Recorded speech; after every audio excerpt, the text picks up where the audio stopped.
Aujourd'hui, on va parler de la wholeness, c'est-à-dire le troisième pilier de l'organisation Opale dont on a assez peu parlé sur cette chaîne jusqu'à présent. Qu'est-ce que c'est? En quoi ça consiste? On va essayer d'éclairer un petit peu cette notion parce que c'est quelque chose d'assez fin et de pas très facile à appréhender.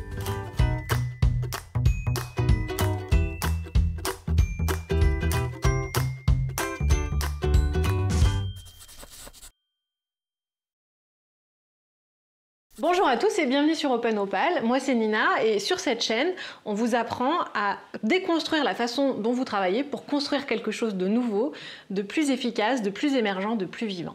La wholeness, ça peut se comprendre comme une sorte d'alignement de soi, le fait de rester intègre avec soi-même, quelle que soit la situation dans laquelle on est, et donc d'avoir un cadre de travail qui permet aux gens d'être exactement eux-mêmes. Par exemple, moi j'aime beaucoup le rouge, j'aime le rouge à la maison et donc je vais aimer le rouge au bureau, même si l'entreprise a un logo bleu et me demande même de m'habiller en bleu pour représenter l'organisation, si je suis hôtesse d'accueil par exemple, ou un autre métier qui a besoin de représentation. C'est pas parce que j'aime quelque chose que je ne l'aime plus quand j'arrive, en revanche je suis capable de m'adapter. Donc cette idée d'alignement de soi, c'est pas forcément de tout montrer, mais de rester intègre envers qui l'on est. Si je suis nudiste par exemple, je peux m'adapter au lieu de travail en venant habillée, sans pour autant remettre en cause le fait que quand je suis à la maison ou quand je suis en vacances, je me promène tout nu. Ça veut dire que quelque part, on s'expose.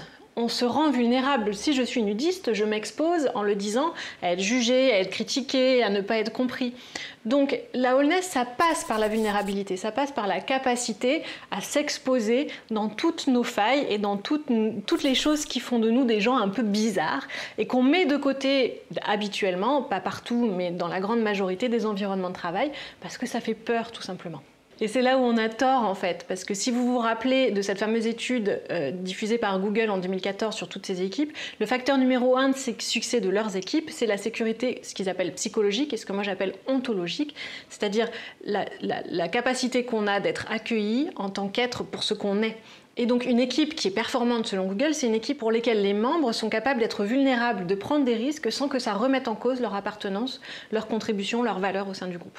Dans la wholeness, il y a aussi une notion d'honnêteté, c'est pas de la gentillesse. Quelqu'un qui va faire semblant d'avoir de la compassion pour une autre personne, quand bien même il pense accueillir la vulnérabilité, si c'est pas sincère, ça se sent tout de suite et donc ça casse complètement la wholeness. C'est comme si on avait une injonction à la compassion alors qu'il y a des personnes qui sont pas du tout enclines à ça.